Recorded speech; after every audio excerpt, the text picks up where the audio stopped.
gonna get through college without him. I'm gonna get a great job without him. I'm gonna marry me a beautiful honey, and I'm gonna have me a whole bunch of kids. I'm gonna be a better father than he ever was. And I sure as hell don't need him for that, because ain't a damn thing he could ever teach me about how to love my kids.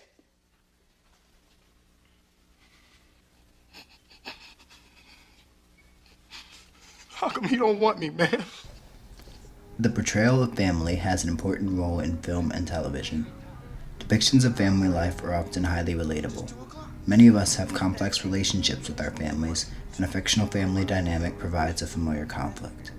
The family sitcom, popularized in the 70s with shows such as All in the Family, Sanford and Son, and One Day at a Time, has and continues to be immensely popular across many demographics. Many audiences see reflections of their own families in the Tanners' Full House or the Pritchett's and Dumfries of Modern Family. With these sitcoms and films like The Kids Are Alright and Father of the Bride, many different types of families are represented. The diverse portrayal offers something for many to relate to, until we get to the representation of black families, specifically black fathers. While occasionally we get representation like The Pursuit of Happiness. What is it? Dinosaurs. Where? You don't see all these dinosaurs? Look around. Look at all these dinosaurs. You see them? Good Times, or John Q. More often than not, the black father is the villain. Just the opposite. I was talking about the boy's father. Yeah, how he left us and doesn't care. Oh, Bernie, you shouldn't have said that. Why not? It's the truth. And I say good for Uncle Bernie. The father is usually not at all present in the child's life. This is commonly a major plot point, as in John Barry's Claudine, about a single mother of 6 who lives on welfare. The child usually looks for father figures to replace the void left by a dead or absentee father. We saw this earlier in the example from The Fresh Prince of Bel-Air. Barry Jenkins's Moonlight, though more about black masculinity and sexuality, still emphasizes the substitute father, who happens to be a deeply flawed individual and is only in the child's life for a short period of time. While The Fresh Prince's Uncle Phil was a far better role model, these representations present a dangerous precedent for the normalcy of an absent black father. Even in films like Boyz in the Hood, we're shown that without a father, children, especially young black boys, will become violent and out of control. This promotes a toxic image that only furthers the stereotype of the physically or emotionally absent black father that a commonly cited CDC study has proven to be false. Despite this dangerous myth, there are some filmmakers looking to change the narrative. They are not interested in glorifying or demonizing the black father. They simply want to show him for what he is, human. These filmmakers give us representation like this. No! Don't go. I'm scared. Scared of what? I hear guns outside.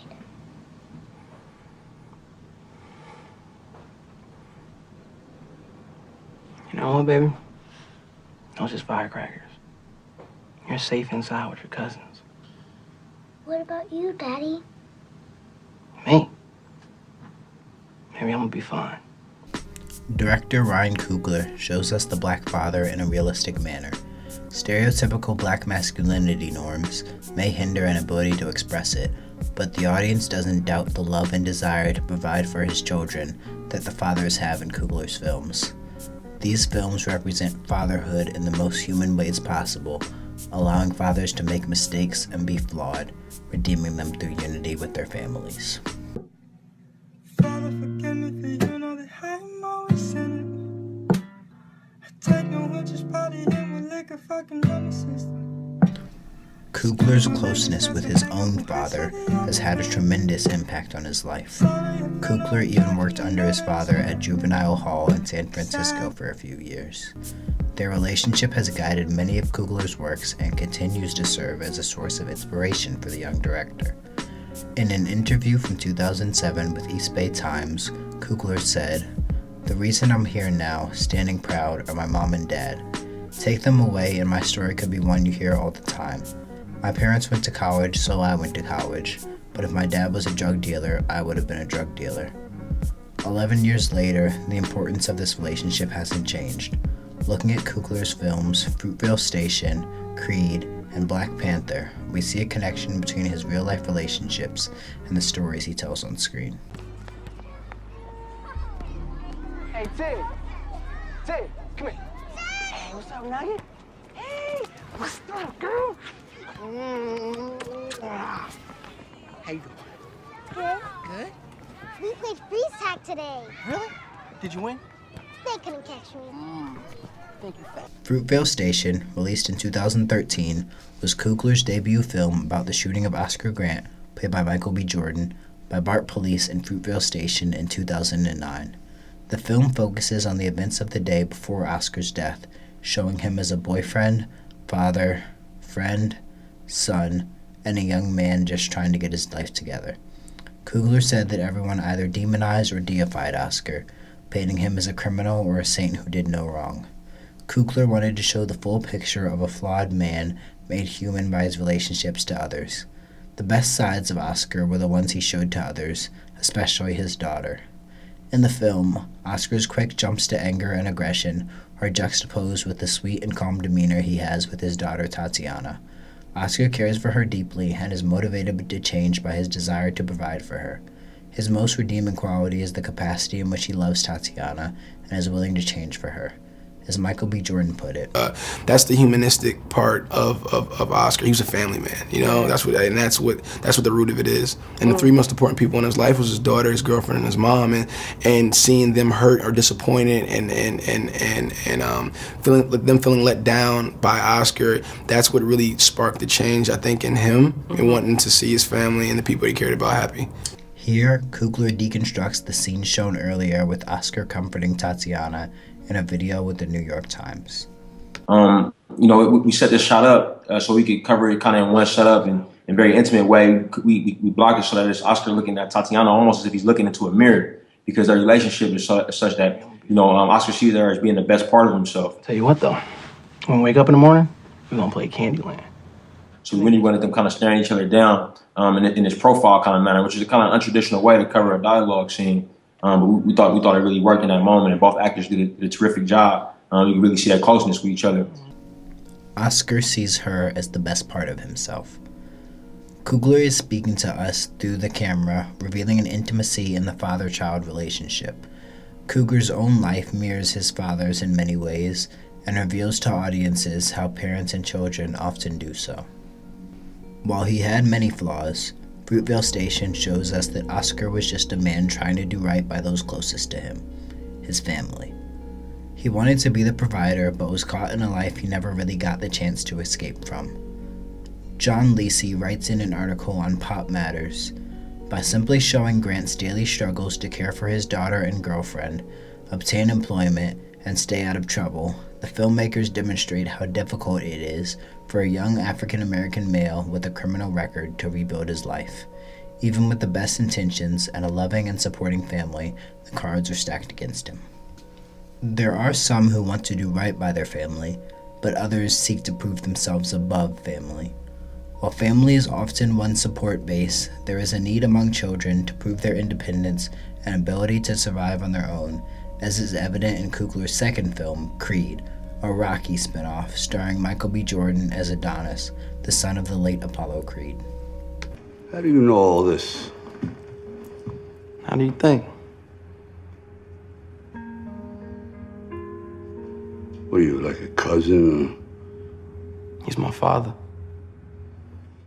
Creed, a film about building legacy and the bond between father and son, was inspired by Coogler's relationship with his own father. This movie comes from a very personal place. Can you elaborate on that? Yeah, it's inspired by my relationship with my father. Okay. We very close. Mm-hmm. And he was big time Rocky fan. Yeah. And he would make me and my little brothers watch the movies all the time. We would watch them with him. Whenever he felt like we needed motivation or whatever, Yeah. And as a result, I became fond of the films as well, because they just made me think of him. So that's kind of how my inspiration for this film came from. In Creed, Adonis spends his whole life running from his legacy, even choosing to go by his mother's surname, Johnson, instead of Creed, until by the film's end when he has learned to accept it. Adonis learns that he can build on his father's legacy while remaining his own person. Interestingly, while Adonis is running from his own father, he finds the father he never had in Rocky Balboa. Coogler shows us through this relationship the meaningfulness of father-son bonds. Adonis is unable to become who he's meant to be until he comes to terms with his father's legacy and accepts the part of his father that is still within him, despite having never known Apollo. Headstuff writer Alex Waddell makes the argument that Creed is about dealing with a shadow. Adonis is dealing with the loss of his father, but struggles to step out of his shadow. Even when he's denying any connection to it, he's still haunted by a shadow he can't overcome. When Adonis is referred to as Baby Creed, he's quick to snap to anger. It's a reminder of a shadow he believes he's stepped out of. It is, Artie. Believe that. Hey, good looking, Baby Creed. Don't call me that. Don't call you that. Don't call you what? You just call me Baby Creed. So don't call me that. Hey, fam, dig this. I was showing you love, man. You ain't got to come off like that. Yeah, that's cool. That's cool. That's all love. No, I know it's cool. You definitely know it's cool. Now, when you talking to me, you talking real tough, you feel me? You better talk to your little pretty boy boyfriend, man. You get a VIP pass next to your pop talking to me like that. While Creed does somewhat play into the absent black father causing a violent and rebellious son trope, it turns it around. Adonis doesn't hate his father for not being around, he misses him. The anger he does feel is at the world for taking his father from him. He wants to prove his worth and that he belongs in this world. Adonis is not without a family. He has Apollo's wife, Rocky, and his girlfriend Bianca, as well as the whole community of Philly standing behind his back. Coogler shows that it's not just the father that fosters and cares for someone, but the entire community and the people within it that support each other.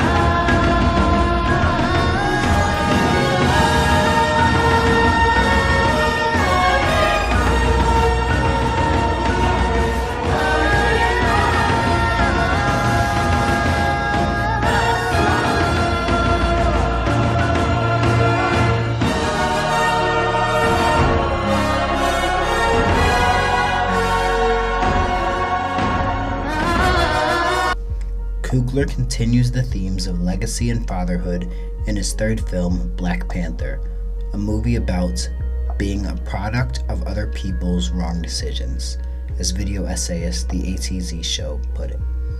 Indingo Njadaka! Unyanakan Jobu! Huh? Unyanakan Jobu? I found my daddy with panther claws in his chest. You ain't the son of a king, you are the son of a murderer.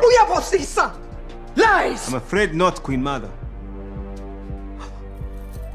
What? You? Hey, Auntie. Black Panther deals with legacy and fatherhood in a different way than Creed.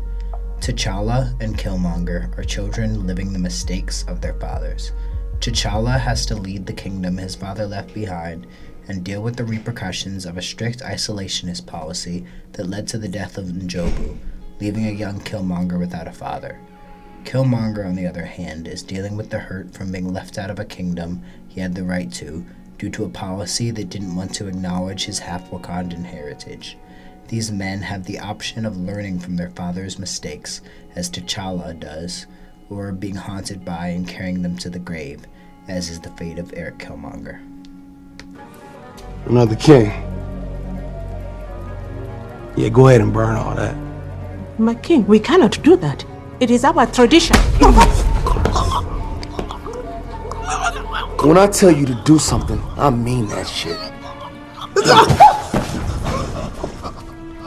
Burn it all! Similarly to Creed, Black Panther suggests that the sins of the father should not be the sons to bear. Both T'Challa and Killmonger fight against a legacy of violence. T'Challa learns that his father was not as great as he had once believed him to be, and in fact made many mistakes in order to protect Wakanda. The Wakandan way of protecting the homeland's interests neglects the needs of other people worldwide that Wakanda otherwise has the means to assist. T'Challa is forced to consider his friends, family, allies, and enemies, telling him that there are other ways than how his father T'Chaka operated. Coogler continues on the theme introduced in Creed, that a father's legacy doesn't define you and can always be built on.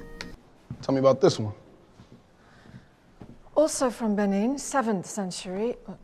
Fula tribe, I believe. Nah. I beg your pardon.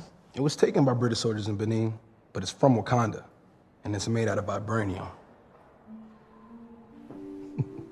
Don't trip. I'm gonna take it off your hands for you. These items aren't for sale. How do you think your ancestors got these? You think they paid a fair price? Or did they take it like they took everything else?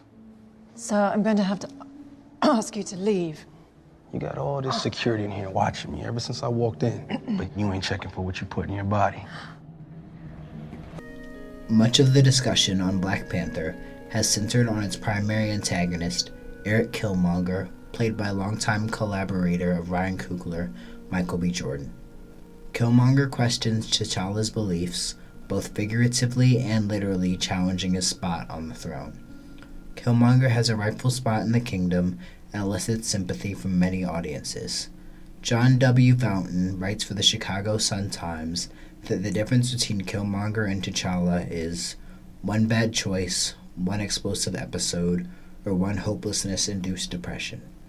Real-life Killmongers are made out of numerous young black boys who grew up with no black man to speak life or hope. Innocent boys who long to see their fathers or simply a father figure show up just for them at a track meet or a football game or school. These fatherless boys fell victim to circumstance, showing that the love and support of a father and a community can make all the difference. Maybe we can still heal you. Why? So you could just lock me up? Nah. Just bury me in the ocean with my ancestors that jumped from the ships. Because they knew death was better than bondage.